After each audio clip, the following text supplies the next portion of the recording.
the Royal Air Force Museum, Cosford. Set in the heart of England, amid the pleasant rural Shropshire countryside. On arrival, the first point of contact is the new visitor centre. It is, surprise surprise, not a full-size aeroplane that greets you. It is an exceptional model of the Mustang. Take a good look at it. It is a work of art. It took 5 years to complete. Passing beneath a large-scale model of a Sopwith Cap, we come to the outdoor display. There are only 3 aircraft in this, but there are 6 in total on the site. There are approximately 80 aircraft at Cosford, plus one of the world's largest collection of missiles and rockets. And there are also a number of vehicles on show. We will start in hangar number 2, the test flight hangar.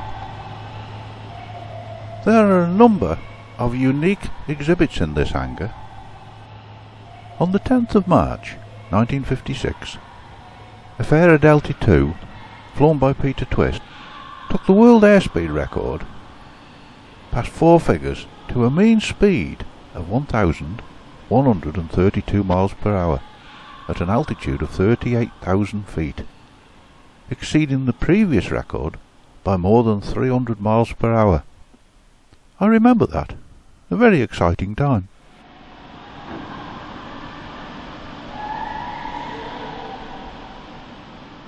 The one that catches my eye is the Saunders Roe SR-53. Sad that the government of the day cancelled this project. It would have been a memorable and almost unique sight with its rocket motor burning, trailing smoke. We aeroplane enthusiasts missed out on not seeing that fly. The super fast TSR-2, ruinously expensive, a very advanced aeroplane, so it was cancelled. To reach hangar number 3, we pass through the home front exhibition. Brings back so many memories.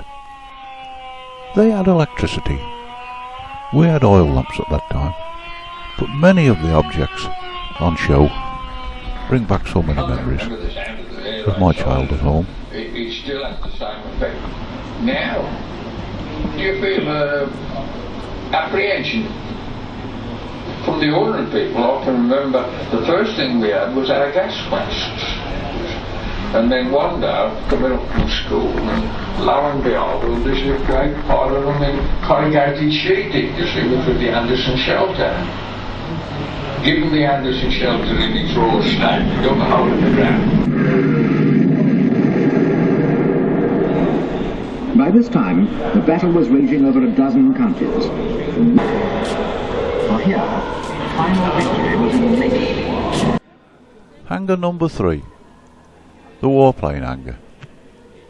The 3-bladed prop on this Spitfire Mark I just slightly confuses me. K9942, it is the oldest known Spitfire, has an interesting motif on its vertical tail surface, a swallow.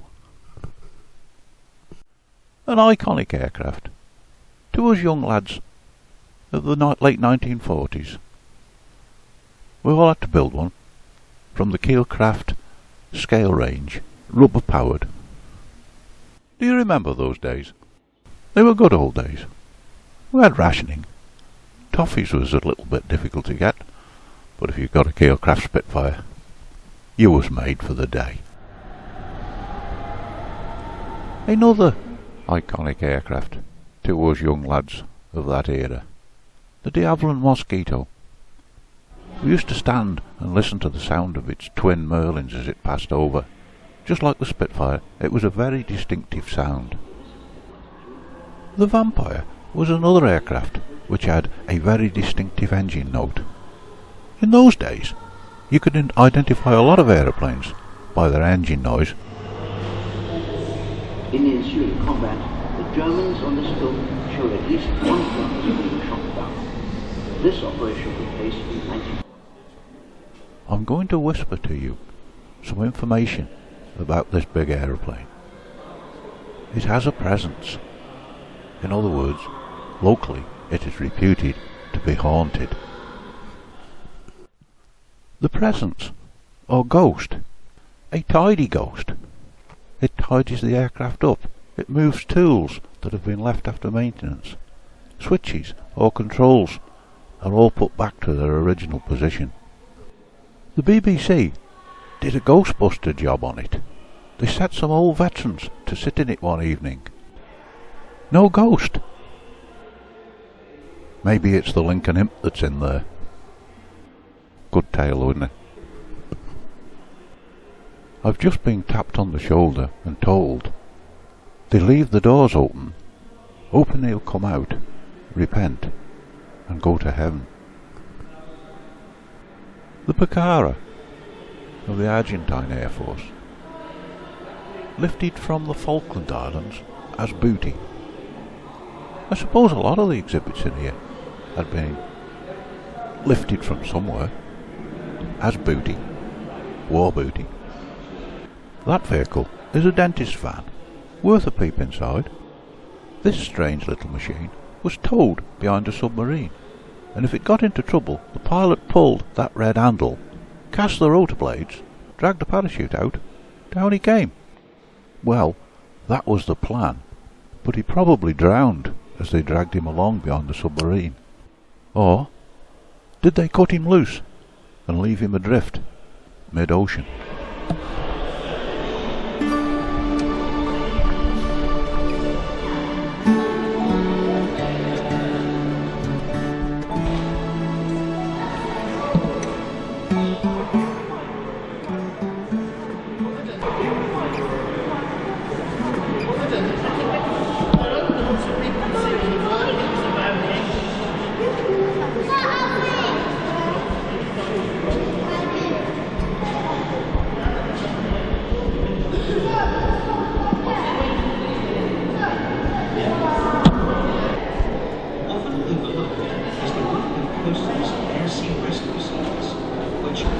Producing forecast charts for operational planning.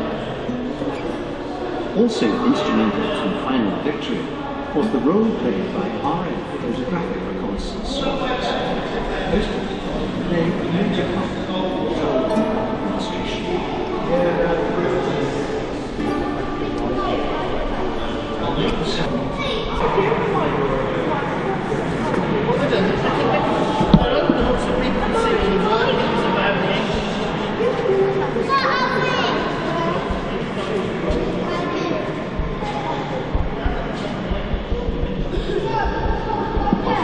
Leaving the Warbird hangar, we pass through another exhibition.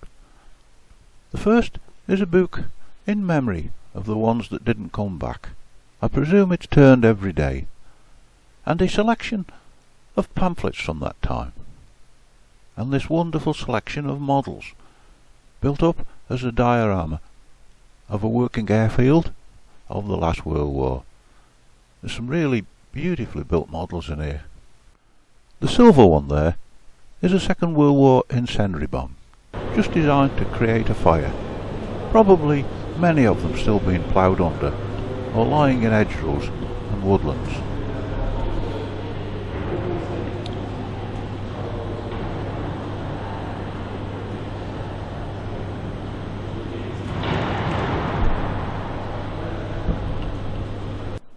We will leave hangars 2 and 3 and make our way to the desalination of the Dornier D-17, which was recently lifted from the English Channel. It's a very interesting project. None were known to have lasted the war. All those that had been shot down during the Battle of Britain have been recycled. So to find one in largely complete state, albeit on the seabed, was a very exciting and hugely sort of interesting opportunity for the museum. If it remained in the seabed for much longer, the aircraft would have disintegrated totally. The actual lifting operation, although it took only a matter of a few weeks, was the end of a very long process involving a lot of research. Our next call is the futuristic looking Cold War hangar.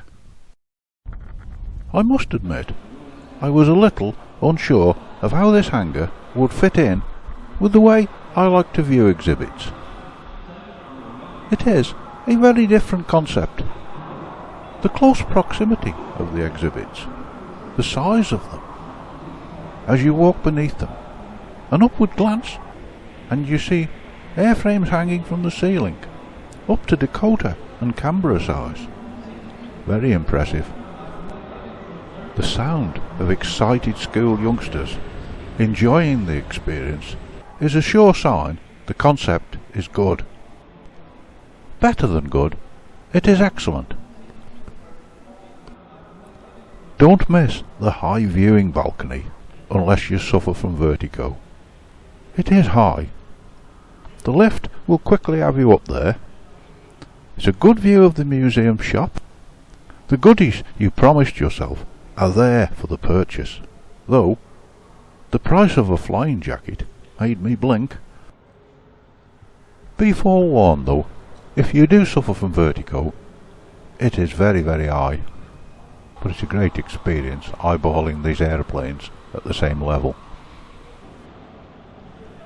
You will enjoy this building. So much going on, so much to see, so much to take in.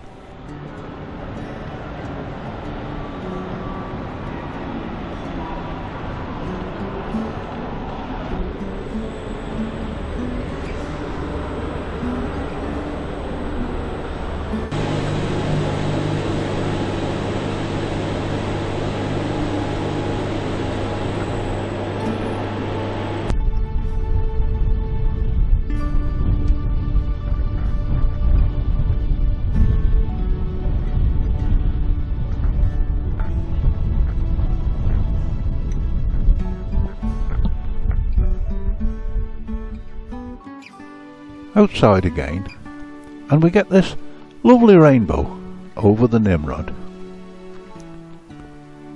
We now make our way down the long walk to hangar number 1. There are a lot of aircraft in this hangar, plus a number of vehicles. It is also the engine exhibition centre. There's a lot of engines of all sorts in here. It is the missile and rocket hangar. Also the art gallery is in here, as well as a number of helicopters and the early Comet.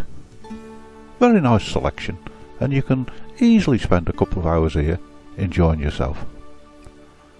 I'll sign off now and let you watch to the end, and I'll say goodbye until the next one. Goodbye.